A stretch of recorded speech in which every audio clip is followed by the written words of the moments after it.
Hello everyone, today I'm going to do a short little video on top 5 tips on flying your drone. Now these tips are more inclined towards new and aspiring drone pilots, but as wise old man said, you never stop learning, so maybe some experienced drone pilots might pick something up or be a bit of a refresher for them. Number 5 tip is probably the most important one, so stay tuned for that. So let's get the show rolling. Tip number 1, when you first get a drone, obviously you're going to be keen as mustard to get out there and fly it. Don't fly it in your backyard or anywhere like that. Get out to a nice open space like I am at the moment. So I'm out on the waterfront. There's minimal potential obstacles for me to hit. If you fly it in your backyard straight up, you might be a little bit twitchy on the sticks at first, and the drone will be reacting like a bull at a rodeo, bucking and pig rooting everywhere. And if you are a little bit twitchy, there's a chance that the drone will fly into the house, fly into some trees, worse, fly into a person, or even your dog. Okay, let's get on to tip number 2. And as I just said, when you first get your drone, you're mega keen to get out there and fly it. Watch your batteries. Make sure that they're charged. Plenty of times you're just that eager to get out there, you don't even think about your battery levels. You just chuck it in the drone, you're flying along, and all of a sudden you realise you've got 1 or 2 bars left. Make sure that they're charged before they go into the drone. And also, when you're flying, battery levels are just as, if not more important. Now, like I was saying about watching your battery levels when you're in flight, so up the top, a little bit to the right off the middle, you have a round circle and some numbers in there, and mine says 87. Now that represents 87% battery left, and the numbers next to it are the time. You can see that it's counting down, saying I've got 30 minutes, 20 odd seconds of flight time left. Now, bear in mind that flight time can change drastically depending on how you're flying. If you're flying in sports mode, that's going to suck the juice out of the battery quick smart at a rapid rate. If you're in cine mode, it's not going to use just as much battery. And also weather conditions matter as well. If it's really windy and you're battling a headwind, you're obviously going to use more battery. Okay, that's tip number 2. Tip number 3, we'll move right along. Now, DJI do a wonderful job with these drones, absolutely fantastic. And when you're first learning to fly, you want to be, the full immersion of it. Just fly in auto. Down here, bottom right hand corner, press auto, goes into pro. Now, pro mode most definitely has a time and a place, but when you're first starting out and you just want to show friends and family, or even post to your social media platforms, just fly in auto. The drone has excellent parameters, and it'll pick the right situation, set the right parameters, for every situation. So, tip number 4 correlates with tip number 3, and that is utilize the full functions of the drone. Now, I can do an manual orbit, just by pushing the sticks in together like that, and it's not that bad. Just going to get a little bit more height. But what you want to do, so we're going to use this buoy in the middle of the river here as our subject. So orbits seem to be a very popular shot to make. So all you have to do is draw a small rectangle. The smaller the rectangle is, the harder it is for the drone to lock onto. Now, as you can see, I've drawn that rectangle,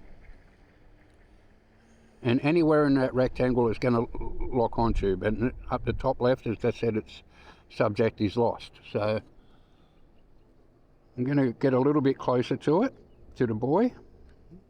Angle the gimbal down. Right, draw that rectangle around the buoy, and down the bottom you can see active track, spotlight, or point of interest. I just made that go away. So what spotlight does, I'm going to just press record now, is no matter where I move the drone, it's going to stay locked on to that area. So if I fly backwards, it's still locked onto that area. Now the GPS has moved a little bit because that subject is quite a small subject to lock onto. Now as I'm flying towards it and over it, you'll see that the gimbal's almost doing a top-down shot, but I'm not touching the gimbal at all, and you will note that the drone won't fly completely over. So I move back, I move to the right, you can see it's staying locked onto that subject. So let's get rid of that rectangle. And it's late afternoon here and I've got the wrong filter on. Filters are for another video, and I actually have a video made on how to utilise filters properly on the drone. Okay, let's try and pick a different subject because that's not got a lot of light there, so we'll go over here. Actually, I'm going to use me. Now, I'm not the most handsome subject, but I'm still a subject for the sake of the video. Alright, so there I am, bang smack in the middle of the screen. So I'm just going to draw a rectangle around me. I'm going to press point of interest.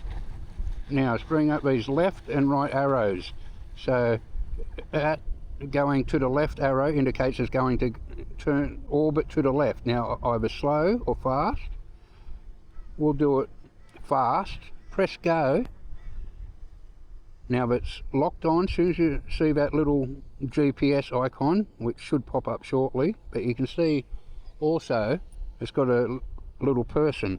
That's just going to orbit all day long, or at least until the battery runs out. Now, which you don't want.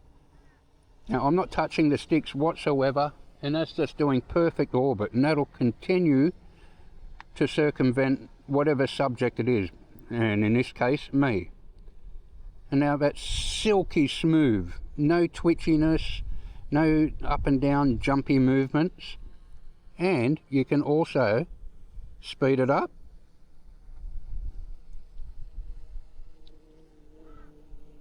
Fast orbit, or you can make it go really slow, and you don't have to stop doing the recording to do any of that. So speed it up, and that's how you use POI, point of interest, for a silky smooth orbit. Really, really good feature to use. Now there are other features that you can use. So you go over to the right where the little film script movie reel type of thing is above the stop start button. We'll just stop recording. Then over here you've got on your right hand column, you've got video and photo, master shots, quick shots, hyperlapse. Now quick shots, click on that, and there it brings up a separate column. You've got droney, rocket, circle, helix, boomerang and asteroid. Now they all serve a purpose at some time, and they range from around 15 to 30 to 60 seconds in each, and whatever one you click on you get a little preview on what the actual movement does. But I'm not going to go through all of them, so we'll just get out of there, click back on the video, and we're happy as Larry. Okay, that's tip number 4. Alright, here we are at the final tip, tip number 5, and in my opinion one of the most, if not most important tips you can have when flying a drone. Now that is, make sure your home point is updated before the drone flies anywhere further away from you than say a couple of meters. Now to get confirmation of that, the controller will give you a visual notification saying home point updated, and also an audible notification. And the reason you want to do this, because if you launch a drone really quickly, you're that keen to get it up in the air, and as soon as you take off and you go like a bat out of hell, and all of a sudden you're 500 meters away, and then it updates the home point, that is where the drone is going to go to when you press either return to home, signal is lost, or automatic return to home because of battery levels. Now this is particularly important as well. I know a lot of people launch their drones off boats, and then they up anchor, they sail down a river or out in the ocean for a couple of kilometers, and they press return to home, thinking that the drone's going to go back to the boat where they are at the present time. But what it will do, it will go back to where it launches from. The drone always does that. And another important point is, before you launch the drone, you go into settings, and right down the bottom you want to go into advanced safety settings. Now when you want to tell the drone what to do when signal is lost, you either got a choice of hover, descend, or RTH, return to home. Now if you're flying somewhere and a drone is a kilometre away, 200 kilometres away, or it's over a body of water, you don't want it to hover, and you most certainly don't want it to descend. So descending is going to landing, you don't want it to land in a drink. So what you want it to do when signal is lost is to return to home at all times. And just come up here. Now also you have advanced RTH, you have optimal or preset. So if I go to preset, straight out of the box, DJI specifies an altitude limit. Now optimal, I've set 70 meters, so it'll fly to an altitude of 70 meters before it flies home. Now this is fully adjustable. I move the slider along there. What you want to do is have a look at your surroundings. If there's lots of tall trees around or tall buildings, then you want that drone to clear them on its path home. So we'll launch.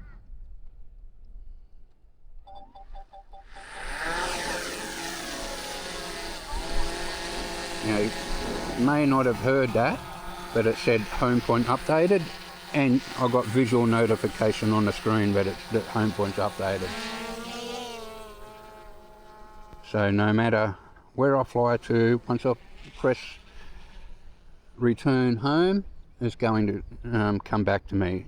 But it's just returning to home. Well, there you go. Video's all wrapped up now. There's the top 5 tips on flying a drone. Hopefully you've learnt something and it keeps the drone out of trouble. Now they may sound boring, but trust me, they'll help you in the long run. Now if you've liked this video, please give a thumbs up. Always goes a long way and is always much appreciated.